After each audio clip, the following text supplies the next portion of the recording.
Yo, what's up mga ka-59? Isang mapagpalang araw po sa atin lahat. For today's video, gagawa ko ng mabilisang pansit gisyado at ayan ang aking mga ricadong gulay at ang squid balls. At syempre, hindi mawawala itong dried noodles from Pinoy Fiesta with malunggay.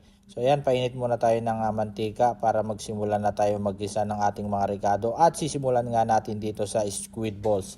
Ihulog na natin itong squid balls at i-fry lang natin ng konti.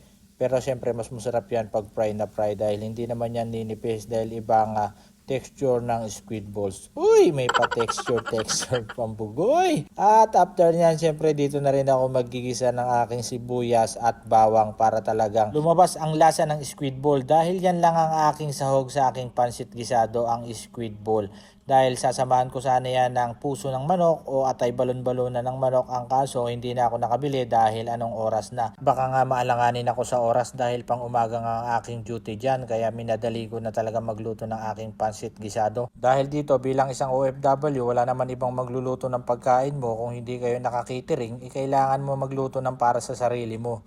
Dahil kanya-kanya na lang diskarte yan. Kaya ang diskarte ko dito pag nagluto ako ng umaga, kasama na yung baon ko sa trabaho kaya pansit. Pero minsan, pag tanghalian, kasama na rin yung pananghalian. Kanya-kanyang diskarte na lang bilang isang OFW. Kaya shout out sa mga kapwa ko OFW dyan na nandito sa Middle East. At sigurado ako yung iba sa inyo relate na relate sa mga pinagsasabi ko at mga pinaggagawa ko dito sa video na to.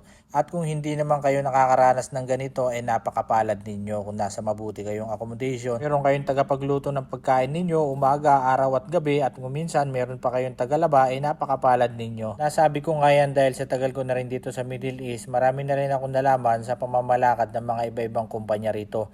Merong kumpanya dito na pwede kang mag-live out. Pag hindi ka naman mag-live out, pwede ka rin sa accommodation. At sa mga accommodation, may kanya-kanya silang pamamalakad. May mga company na pinuprovide ng pagkain, transportation, pati clothing allowance. Pero dito sa amin, iba naman sa amin. Binibigay ang food allowance, transportation, libre din kami. Pati sa clothing, libre din kami.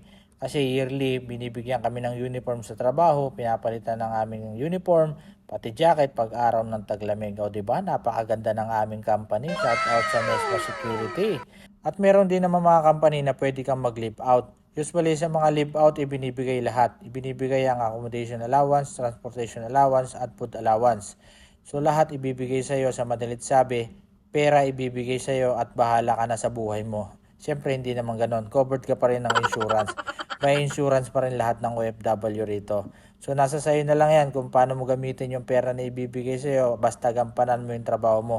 Ako naranasan ko nag-live out pero sa company namin hindi binibigay yung accommodation allowance, pati transportation allowance. Provided ko yun nung nandito pa yung asawa ko dahil nangupahan ako sa labas. Pinayagan naman ako ng company na mag-live out pero sa akin ang housing allowance pati transportation allowance. Dahil ayon sa kontrata sa aming company, provided nila ang accommodation at ang transportation allowance kaya hindi binigay sa akin. Pero okay lang dahil kasama ko naman ang aking mahal sa buhay. Pero ngayon nasa Pilipinas na aking asawa kaya bumalik ako dito sa accommodation at ito, single na naman ako, single sa buhay. Siyempre ganito talaga pag OFW, long distance, pero siyempre hindi ako single. Married na ako, shoutout sa asawa ko, I miss you palangga. At syempre mabalik na nga tayo sa pansit ko at baka ano pa masabi ko at awayin ako ng asawa ko. At ayan, hinalo-halo ko na at minekos-mekos ko na yung pansit ko at malapit na maluto. Kaya fast forward tayo sa aking pansit gisado na niluluto at ako'y maliligo pat kakain.